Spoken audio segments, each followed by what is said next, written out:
جانے کیسے زندگی، آؤ علماء سے پوچھ لیں، آئے جو مشکل پیش کوئی، آؤ علماء سے پوچھ لیں۔ الحمدللہ رب العالمین والصلاة والسلام علی سید المرسلین، اما بعد فاعوذ باللہ من الشیطان الرجیم، بسم اللہ الرحمن الرحیم۔ الصلاة والسلام علیک یا رسول اللہ وعلی آلک واصحابک یا حبیب اللہ، الصلاة والسلام علیک یا نبی اللہ وعلی آلک واصحابک یا نور اللہ۔ پیارے اور محترم اسلامی بھائیوں، آپ اس وقت دارالافتاء اہل سنت سلسلہ ملاحظہ فرما رہے ہیں۔ دارالافتاء اہل سنت نارتھ کراچی فیض مدینہ مسجد سے جو ملحق ہے، اس کے مفتی جمیل مدنی صاحب ہمارے ساتھ تشریف فرما ہے۔ اسی طرح مرکزی دارالافتاء اہل سنت مرکز الاولیاء لاہور داتا دربار سے مفتی انس مدنی انشاءاللہ ہمارے ساتھ موجود ہوں گے۔ درود پاک کی فضیلت سنتے ہیں۔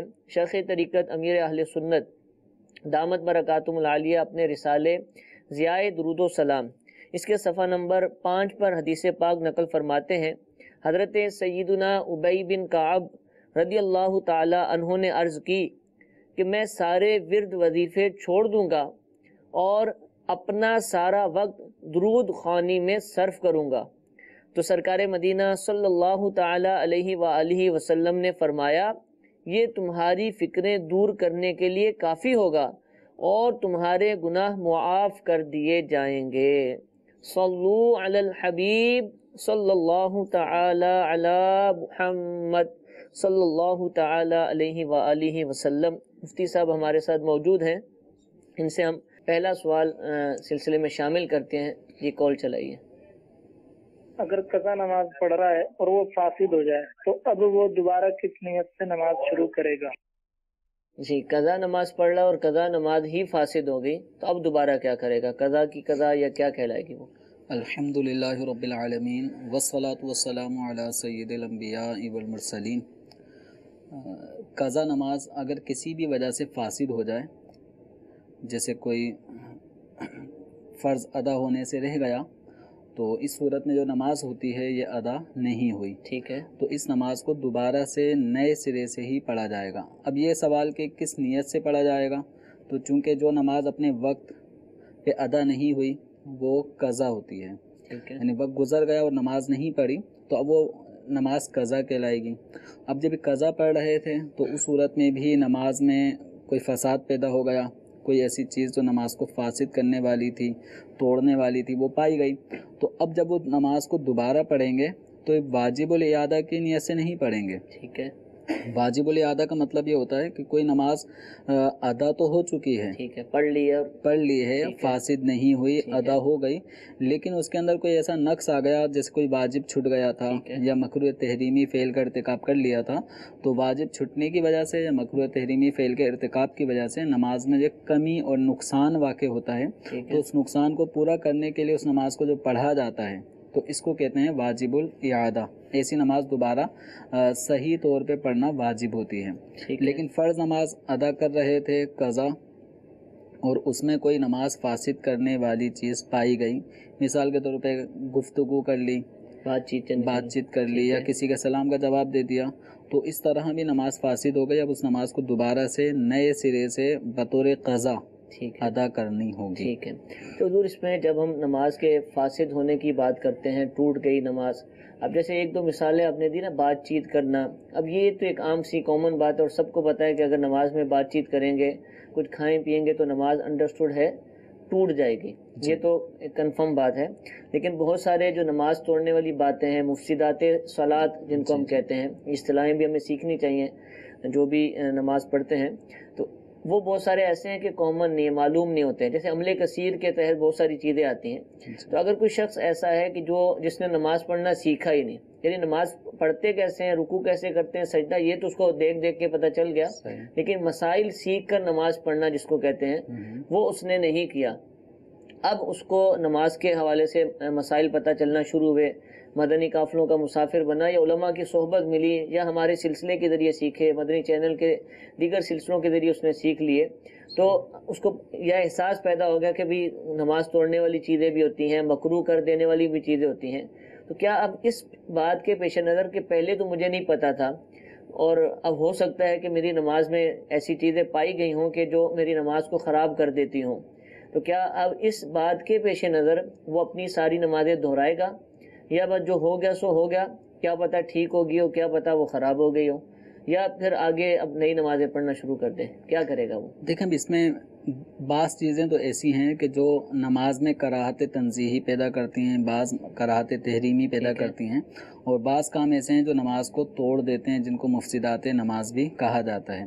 اب جیسے ان کو اب پتہ چلا کہ یہ چیزیں بھی ہوتی ہیں جن کے کرنے سے نماز پہ اس انداز میں اثر پڑتا ہے کہ کبھی نماز ٹوٹ ہی جاتی ہے، دوبارہ سے پڑھنا اس کا ضروری ہوتا ہے، اور کبھی کراہت پائی جاتی ہے تو اس کراہت کو دور کرنے کے لیے اس نماز کو دوبارہ سے اس کا اعادہ کیا جاتا ہے، کبھی اعادہ واجب ہوتا ہے، کبھی مستحب ہوتا ہے۔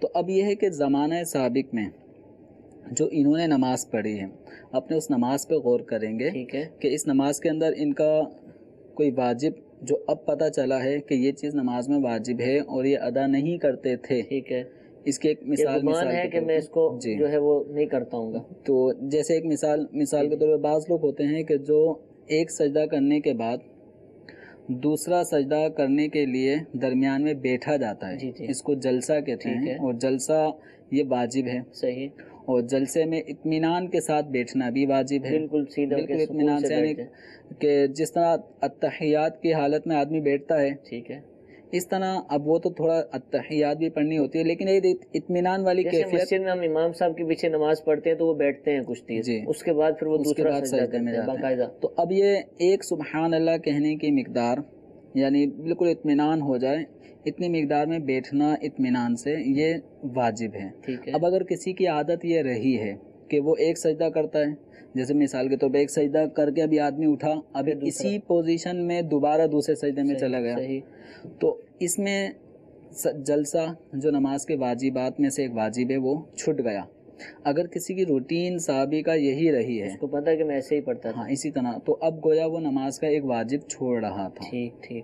اب جب پتہ چلا کہ ایک واجب مجھ سے چھٹتا رہا ہے، اور جب نماز میں کوئی واجب چھٹ جاتا ہے، بھولے سے چھوٹے تو سجدہ سہو سے اس کی تلافی ہوگی، لیکن جو روٹین اس کی بنایا ہے کہ جس نے جلسہ کرنا ہی نہیں تھا، تو وہ بھولے سے نہیں چھوڑ رہا، ٹھیک ہے، وہ جان بوجھ کے ہی چھوڑ رہا ہے، اور جب کوئی واجب جان بوجھ کے چھوڑا جاتا ہے تو پھر اس نماز کا اعادہ واجب ہو جاتا ہے، دوبارہ پڑھنی ہوتی ہے۔ اب یہ کہنا کہ مجھے پتہ نہیں تھا، ٹھیک ہے، تو نماز کے معاملات میں فرائض، واجبات، اس طرح کی چیزوں کے معاملات میں، اور پھر مسلمانوں کے شہروں میں، مسلمانوں کے علاقے میں آپ رہ رہے ہیں، آپ جدی پشتی مسلمان ہیں، اب ان معاملات میں عدم علم، جس کو کہتے ہیں کہ جہالت، معلوم نہ ہونا، تو یہ عذر نہیں ہوتا، ٹھیک ہے۔ تو اب یہ علم حاصل نہ کرنا یہ ایک الگ گناہ ہے۔ صحیح، فرائض کا علم حاصل کرنا فرض ہے، واجبات کا علم حاصل کرنا واجب ہے، تو جو چیز جس درجے کی ہے اس سے متعلقہ ضروری جو مسائل ہیں اس کا حکم بھی اسی نوعیت کا ہوتا ہے، ٹھیک ہے۔ تو اب اگر آج تک کوئی اس طرح فرائض چھوڑتا رہا ہے نماز میں، تو کہ نماز ٹوٹ جاتی تھی اور وہ پرواہ نہیں کرتا تھا، تو نماز کا اس کو دوبارہ سے ادا کرنا ضروری ہوگا۔ واجبات چھوٹے ہیں تو اس نماز کا اعادہ کرنا واجب ہوگا، سنتیں چھٹی ہیں تو اعادہ مستحب ہوگا، کرے تو اچھی بات ہے، نہ کرے تو گناہ نہیں ہے۔ تو بہرحال اتنا ضرور ہے کہ سابقہ نماز اگر غلط تھی تو اب یہ نہیں ہوگا کہ بس اللہ تعالیٰ کنفرم نہیں ہو رہا اس کو کہ چھوٹتی نہیں، جیسے یہ والا جب آپ اپنے واجب بتایا جلسے میں بیٹھنا، وہ بیٹھتا رہا، ایسی بھی واجبات ہیں نا کہ جو توجہ جن کی طرف نہیں ہے۔ اب اس میں دیکھیں، جب تک آدمی کو یقین نہیں ہے نا کہ میری نماز میں سابقہ نمازوں میں میں نے جو بھی انداز تھا اس میں کوئی واجب چھوٹا ہے، واجب کی چھٹنے کا، ترک ہونے کا اگر یقین ہے، ظن غالب ہے، پھر تو نماز کا جو بھی حکم ہے اس اعادے کا وہ حکم اس کو دیا جائے گا۔ اور اگر اس کو کنفرم ہی نہیں ہو رہا کہ واجب چھوٹا تھا نہیں چھوٹا تھا، لیکن اب پتہ چل رہا ہے کہ اچھا یہ چیزیں واجبات ہیں، یہ چیزیں نماز کے فرائض میں شامل ہیں، تو اب بہرحال سابقہ اگر نمازوں میں کوئی ایسی غلطی جس میں فرض چھٹنے یا واجب چھٹنے کا نہ ظن غالب ہے نہ یقین ہے تو اس کو نماز دہرانے کا حکم نہیں دیا جائے گا، ٹھیک ہے، نماز لیکن آئندہ جو فرائض ہیں واجبات ہیں ان کے مطابق نماز ادا کرنا اس کے لیے ضروری ہے۔ ٹھیک ہے مدنی چینل کے ناظرین، مسئلہ آپ نے سنا، لیکن یہ بھی تو اس کے لیے نا کہ جس کو پتہ چل گیا ہو کہ اس کے واجبات چھوٹے تھے، اس کے فرائض چھوٹے تھے یا نہیں چھوٹے تھے، لیکن احساس پیدا ہو گیا اور اب وہ اپنی نمازوں کے بارے میں سوچتا ہے کہ آیا مجھے نمازیں دہرانی ہے یا نہیں دہرانی، کسی عالم سے مشورہ کرتا ہے، مفتی صاحب کے پاس جاتا ہے، وہ مسلمان کے جن کو معلوم ہی نہیں، یہ فرض کہہ رہے ہیں نا کہ فرض کا سیکھنا فرض، واجب کا سیکھنا واجب، تو یہ بھی کئیوں کو نہیں پتہ ہوتا کہ فرض کس کو کہتے ہیں، واجب کس کو کہتے ہیں، تو احساس پیدا ہونا تو بات کی بات ہے، بہت دور کی بات ہے۔ تو ہمیں ابھی جو مفتی صاحب نے ارشاد فرمایا، بہت سارے ناظرین ایسے بھی ہوں گے کہ وہ دینی باتیں سنتے رہتے ہوں گے، ہمارا سلسلہ بھی ہو سکتا ہے دیکھتے ہوں، مسجد میں جا کر وہ امام صاحب کی جو خطیب صاحب ہیں ان کی کبھی کبھار جو ان کا بیان ہے اس کو بھی سنتے ہوں، لیکن جس کو کہتے ہیں کہ باقاعدہ طور پر اپنے اوپر آنے والے فرائض کا سیکھنا، واجبات کا سیکھنا، تو ہو سکتا ہے کہ ایک بہت بڑی تعداد اس سے محروم ہو، کہ ابھی بھی جیسے کچھ مسائل بیان کیے جا رہے ہیں، کئی لوگ ایسے ہوں گے جو نماز پڑھتے ہوں گے، مسجد میں جاتے ہوں گے اور دینی لوگوں سے بھی وابستہ ہوں گے، لیکن ان باتوں کی طرف ان کی بالکل توجہ نہیں ہوگی، فرائض کا ان کا بالکل علم نہیں ہوگا، واجبات کتنے ہیں، کس طرح ادا کیے جاتے ہیں، چھوٹ جائیں تو کیا ہوتا ہے، ایسا کچھ بھی ان کو معلوم شاید بہت ساری تعداد ہو کہ اس کو نہ ہو۔ تو ابھی چلیں معلوم ہو چکا ہے کہ کیا کیا کرنا ہے، کس انداز سے کرنا ہے، تو جو بھی ہمیں سن رہا ہے اگر ان باتوں کا علم نہیں رکھتا تو اس کو چاہیے کہ ابھی سے نیت کرے اور فرض، واجبات اور دیگر جو معاملات ہیں کہ جس کا سیکھنا ضروری ہے، لازم ہے، ان کو جلد از جلد سیکھیں۔ جیسے نماز کے حوالے سے مفتی صاحب ارشاد فرما رہے ہیں، مسائل بیان فرما رہے ہیں، تو الحمدللہ عز وجل دعوت اسلامی کے مدنی ماحول کے اندر باقاعدہ نماز کورس کے نام سے کورس کا اہتمام کیا جاتا ہے کہ آپ جب بھی جس وقت بھی جہاں پر بھی رہتے ہیں، اگر آپ نماز کورس کرنا چاہتے ہیں تو دعوت اسلامی کے مدنی مراکز میں تربیت گاہیں موجود ہیں، آپ وہاں رابطہ کیجئے انشاءاللہ عز و جل۔ اور یہ 7 دن کا، زیادہ دن کا نہیں ہوتا، بہت کم ایام کے لیے اس کو کروایا جاتا ہے، آپ وہاں داخلہ لیجئے انشاءاللہ عز و جل، آپ کو نماز پڑھنا سکھایا جائے گا۔ قرآن پاک کہ جو نماز کے اندر جس کا پڑھنا فرض ہے، واجب بھی ہے اس کا بعض حصہ، اس کو اگر آپ نہیں پڑھنا سیکھے، ویسے ہی آپ نے بس دیکھ کے سن کے اس کو پڑھنا شروع کر دیا، باقاعدہ اس کا علم حاصل نہیں کیا، تو دعوت اسلامی قرآن پاک بھی پڑھاتی ہے۔ آپ مدرسۃ المدینہ بالغان میں حصہ لیجئے۔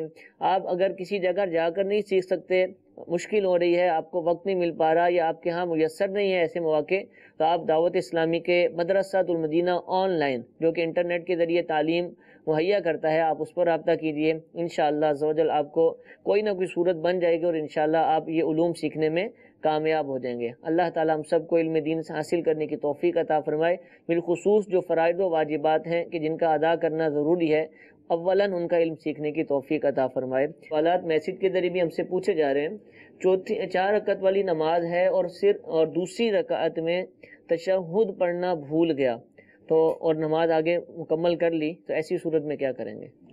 4 رکعت والی نماز میں دوسری رکعت میں اتحیات میں نہیں بیٹھا، تیسری رکعت پڑھ لی، کے لیے کھڑا ہو گیا، تو اب اس میں یہ ہے کہ 4 رکعت والی جو نماز ہوتی ہے اس میں دوسری رکعت پر بیٹھنا جس کو ہم قعدہ اولا کہتے ہیں، تو قعدہ اولا کرنا یہ واجب ہے، اتحیات کا پڑھنا بھی واجب ہے۔ اگر کوئی بھولے سے اتحیات پڑھے بغیر، قعدہ اولا میں بیٹھے بغیر وہ کھڑا ہو جاتا ہے، تو اس کی ایک صورت یہ ہے کہ ابھی وہ کھڑے ہونے کی پوزیشن اختیار کر رہا ہے، ٹھیک ہے، مکمل کھڑا نہیں ہوا، تو اس کو حکم یہی کہ واپسی بیٹھ جائے، اتحیات پڑھے، ٹھیک ہے، ٹھیک۔ اور ایک صورت یہ کہ تیسری رکعت کے لیے باقاعدہ وہ کھڑا ہو چکا ہے، تو اب اس کو حکم نہیں ہے کہ واپسی لوٹے، یہ تیسری رکعت کمپلیٹ کرے، چوتھی رکعت مکمل ادا کرے اور آخر میں سجدہ سہو اس کے اوپر لازم ہوگا، سجدہ سہو ادا کرنے سے اس کی نماز درست ہو جائے گی۔ ٹھیک ہے، جزاک اللہ جی۔ ایک اور کال چلائیے۔ مفتی صاحب نے پہلے بیان کیا ہے کہ کسی غیر اجنبی بچے یا کسی بچی نے ایک عورت کا دودھ پیا تو وہ دونوں آپس میں رضائی بہن بھائی بن گئے، یا آج کل یہ بھی رواج ہے عورتوں میں کہ جب ایک بچہ 2 سال سے کم ہے تو اس کو دوبارہ حمل ہو جاتا ہے تو وہ عورت اس سے پہلے 2 سال سے کم بچے کو دودھ پلانا بند کر دیتی ہے، تو اس سلسلے میں ہماری رہنمائی فرمائیں کہ اس میں ہمارے لیے کیا حکم ہے اور کیسے ہونا چاہیے؟ ہاں، تو اب اس میں یہ ہے کہ ایک عورت جس کے ہاں بچے کی ولادت ہوئی اور اس نے اس بچے کو دودھ پلا رہی ہے اور 2 سال کا عرصہ بھی نہیں ہوا تو اس بچے کو دودھ پلانا اس کے لیے جائز ہے. ٹھیک ہے. اب یہاں جو سوال کے اندر یہ ہے کہ نئے بچے کی بھی خوشخبری آ گئی، امید سے ہو گئی عورت، تو اس صورت میں ڈاکٹر حضرات وہ عام طور پہ اب اس جو بچہ مدر فیڈ پہ تھا تو اس کو کہا جاتا ہے کہ اس بچے کو عورت اپنا دودھ نہ پلائے. ٹھیک ہے. تو شرعی حوالے سے ناجائز ہونے کا حکم نہیں ہے. ٹھیک ہے. اگر وہ بچہ مدر فیڈ جاری رکھتا ہے 2 سال کی مدت تک بھی تو گناہ نہیں ہے. ٹھیک ہے. البتہ عورت کی صحت کے حوالے سے اور جو حمل ہے اس حمل کے حوالے سے اس بچے کو دودھ کنٹینیو پلانا بسا اوقات حمل کو بھی نقصان پہنچا سکتا ہے اور طبی حوالے سے اس کنڈیشن میں جو عورت کا دودھ ہوتا ہے تو یہ اس دودھ پیتے بچے کے لیے مضر صحت بھی ہو سکتا ہے. تو اس حوالے سے ڈاکٹر حضرات منع کرتے ہیں. تو یہ میڈیکلی اعتبار سے ان سے مشورہ کر ہی تو اس اعتبار سے میڈیکلی طور پہ یہ حکم ہے کہ اس کنڈیشن میں عورت دودھ نہ پلائے تاکہ اس بچے کو مضر اثرات اس دودھ کے نہ پہنچیں. اور احادیث کریمہ میں بھی کچھ اس طرح کی رہنمائی ملتی ہے کہ حاملہ عورت دودھ پیتے بچے کو دودھ نہ پلائے کہ اس سے وہ دودھ بچے کو نقصان بھی جسمانی اعتبار سے پہنچاتا ہے. شرعی حکم اس زاویے سے کہ اگر کوئی پلاتی ہے 2 سال ابھی اس کی عمر نہیں ہوئی ہے اور ضرورت کے تحت اس کو پلانا پڑ رہا ہے تو گناہ نہیں ہے. ٹھیک ہے جی، جزاک اللہ. ایک مزید کال چلائیے مفتی انس صاحب کے لیے. مفتی صاحب سے میرا سوال ہے کہ پیارے آقا صلی اللہ علیہ وآلہ وسلم نے جو سوال کرنے سے منع فرمایا ہے وہ کن سوال سے منع فرمایا ہے کہ کسی دنیا دار سے یا کسی سے سوال نہ کیا جائے؟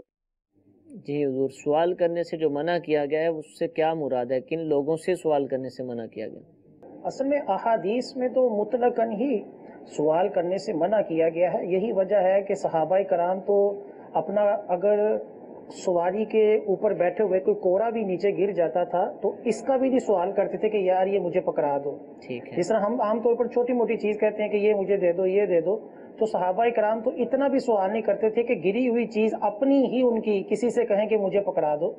تو یہ علی العموم اس سے منع کیا گیا. لیکن علماء کرام نے اس کا لب لباب جو کہتے ہیں جو خلاصہ ہے وہ یہ نکالا ہے کہ کسی ایسے شخص سے جا کر مانگنا کہ جس سے اس کا کوئی تعلق واسطہ نہیں ہے اور اس سے مانگنا ذلت ہے تو ایسا سوال کرنا شرعاً جائز نہیں. جیسے کسی بندے کے پاس جا کر کہنا کہ میری مدد کر دو اور اس کے ساتھ اس کا کوئی تعلق بھی نہیں ہے یا دور کا سلام دعا ہے تو یہ سوال ہے.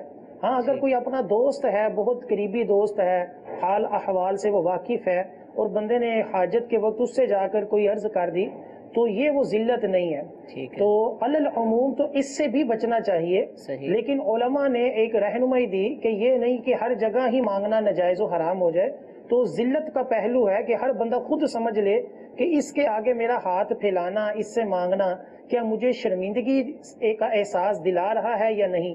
اگر جھجک آ رہی ہے مانگنے میں تو یہ اس بات کی دلیل ہے کہ اس سے مانگنا شرعاً درست نہیں ہے. ٹھیک. اچھا، قرض بھی اس سوال میں شامل ہے، جس سے بھی مانگنا شرعاً درست نہیں. تو یہ قرض سے متعلق ہے یا مطلقاً مانگنا ہے، یہ مجھے دے دو کچھ نہ کچھ بلا عوض کے؟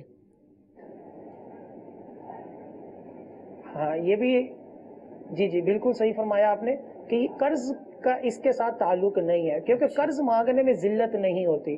قرض جس سے بھی مانگا جاتا ہے تو وہ اس کو بھی پتہ ہوتا ہے کہ میں اس کی مدد کر رہا ہوں، یہ پیسے مجھے واپس مل جائیں گے. اور قرض جو ہوتا ہے یہ ویسے بھی ثواب ہے اور احادیث کی روشنی میں دیکھا جائے تو اس کو کسی کو صدقہ دینے سے زیادہ ثواب کہا گیا کہ قرض. تو قرض عمومی طور پر وہ ذلت نہیں ہوتی کہ قرض بندے عام طور پر اپنے جاننے والوں کی ہی ایک دائرے میں رہ کر مانگتے ہیں اور وہ بھی بندہ جھجک نہیں محسوس کرتا کہ میں اس سے قرض مانگ رہا ہوں. تو وہ پتہ ہوتا ہے کہ میں نے اس کو واپس کرنا ہے اور اس نے مجھے دینا ہے. تو اس کا حکم نہیں ہے. یہ ہے سوال کرنا کہ فری میں کوئی چیز مانگنا کسی سے، یہ ہے سوال. ٹھیک ہے. تو حضور جیسے ابھی مفتی صاحب نے قرض سے متعلق بتایا کہ یہ دینا ایک ثواب کا کام ہے، صدقے سے بھی زیادہ اس کے فضائل وغیرہ بیان کیے گئے. ایک شخص ہے جس سے قرض مانگا جاتا ہے تو اس کو تو ضرورت ہے، بیچارہ مانگے گا، اور جب بہت زیادہ مجبور ہوتا ہے تو پھر کہیں بھی بندہ ہاتھ پھیلا دیتا ہے قرض کے لیے.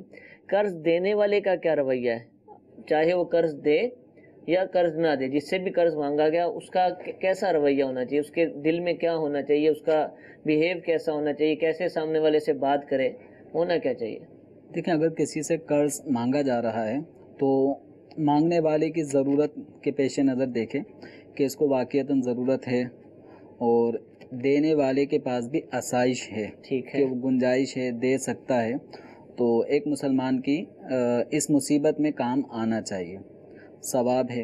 اور اس میں یہ بھی فضیلت ہے، مثال کے طور پہ اگر کسی سے کوئی قرض لیا گیا اور ٹائم پیریڈ طے کر لیا کہ 6 مہینے میں 2 مہینے میں وہ ادا کر دے گا، ٹھیک ہے، وہ یہ 2 مہینے کا ٹائم گزر چکا ہے، تو اب جتنے دن وہ تاخیر کرے گا تو جتنی رقم قرض کے طور پہ کسی کو دی ہے روزانہ اتنی رقم صدقہ کرنے کا ثواب بھی ملتا رہے گا۔ سبحان اللہ، امام اہل سنت اعلیٰ حضرت رحمۃ اللہ علیہ بھی لوگوں کو قرض دیا کرتے تھے، اور قرض دینے کے پیش نظر یہی تھا کہ لوٹانے والے تو کم ہی لوگ ہوتے ہیں، پوچھتے بھی نہیں تھے، ٹھیک ہے، واپسی جواب بھی نہیں دیتے تھے کہ اب تھوڑا ٹائم بڑھا دیں، وہ پلٹنے کے آنے والے کچھ لوگ کم ہی ہوتے ہیں، ٹھیک ہے، تو اس حوالے سے اعلیٰ حضرت علیہ رحمہ اسی نیت سے کہ وہ دے گا تو واپسی مل جائے گا، اور اگر نہیں دے گا تو روزانہ صدقہ کرنے کا ثواب بھی ملتا رہے گا۔ تو یوں قرض دینے والے کو یہ فضیلتیں اپنے سامنے رکھنی چاہیے۔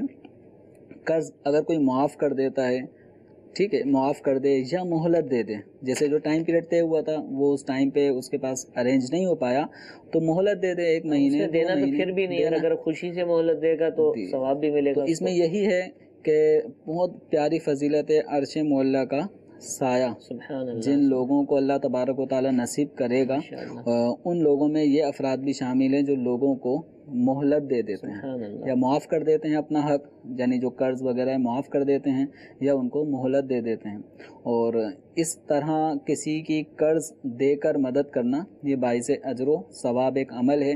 قرض ایک نیکی والا کام ہے ابتداءً، ٹھیک ہے، اس کو عقد تبرع کہا جاتا ہے۔ تبرع کا معنی احسان، بھلائی، نیکی پر مشتمل کام، کہ قرض عام طور پہ وہی آدمی لیتا ہے کہ جو مجبور ہو، اور یوں آپ کے پاس گنجائش ہے تو اس کی مدد کریں، لیکن اگر نہیں ہے، دے نہیں سکتے، تو پھر اس میں آپ کو اختیار ہے۔ ایسا نہیں ہے کہ میں آپ سے قرض مانگنے آیا تو اب آپ کے اوپر لازم ہی ہو گیا کہ آپ مجھے قرض دیں ہی دیں، یا بالفرض ہے دے سکتا ہے لیکن نہیں دینا چاہتا، نہیں دے رہے تو یہ لازم نہیں ہے، واجب نہیں ہے، ٹھیک ہے۔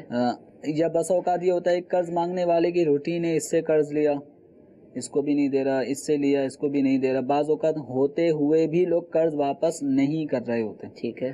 تو جو اس طرح قرض کی رقم ادا کرنے کی قدرت ہونے کے باوجود پھر بھی وہ کہتے ہیں اس کو تو منا لیں گے، معاف کرا دیں گے، اور وہ قرض دینے والا تو جھٹ دے بھی دیتا ہے، لیکن قرض ادا کرنے والا وہ واپسی نہیں کر رہا، اور بار بار مطالبہ کرنے کے باوجود بھی وہ اگلا ٹائم دے دیتا ہے، تو حدیث مبارکہ میں یہ بھی فرمایا گیا مطل الغنی ظلم، کہ جو غنی قرض کی ادائیگی کرنے کی حیثیت جس میں موجود ہے کہ وہ قرض دے سکتا ہے، غنی مالدار شخص، تو اس کا ٹال مٹولی کرنا یہ ظلم ہے، زیادتی ہے۔ تو بعض اوقات یہ قرض لینے والے آتے تو بڑے اس سے ہیں بالکل لجاجت کے ساتھ کہ مجھے دے دیں، بس میں آپ کو 6 مہینے میں دے دوں گا، بس تنخواہ ملتے ہی آپ کو سب سے پہلے آپ کو دے دوں گا، لیکن وہ 6 مہینے کے بعد 6 سال گزر جاتے ہیں لیکن وہ بندہ قرض ادا نہیں کر رہا ہوتا، تو بس اوقات دینے والے نے اپنا پیٹ کاٹ کے گویا کبھی کبھی دیا ہوتا ہے، اپنے آپ کو مجبور یعنی گویا مصیبت میں ڈال کے اگلے کی مدد کر دیتا ہے، لیکن قرض لینے والا اس احسان کو بھول جاتا ہے، اور ایک وقت یہ آتا ہے لے سکتا ہے تو لے کے دکھا، صحیح، یہ بھی ہوتا ہے۔ اب وہ بیچارہ یہ کہتا ہے قیامت کے دن پھر وہ بسا اوقات بعض جملے ایسے ادا کر دیتے ہیں جو کفریہ بھی ہوتے ہیں کہ دیکھا جائے گا، یعنی گویا قیامت کا کوئی خوف نہیں ہے، عذاب جہنم کا کوئی خوف نہیں ہے، اللہ تعالیٰ کی بارگاہ میں کھڑے ہونے کا کوئی خوف نہیں ہے، تو اس طرح کی سوچیں بسا اوقات لوگوں کو ہوتی ہیں، بعض جملے اس میں کفر پر مشتمل ہوتے ہیں اور بعض کلمہ حرام پر مشتمل ہوتے ہیں۔ اللہ تعالیٰ ہم سب کو اس سے محفوظ رکھے۔ قرض کے حوالے سے اتنا ضرور ہے کہ قرض بلا وجہ نہیں لینا چاہیے، قرض کو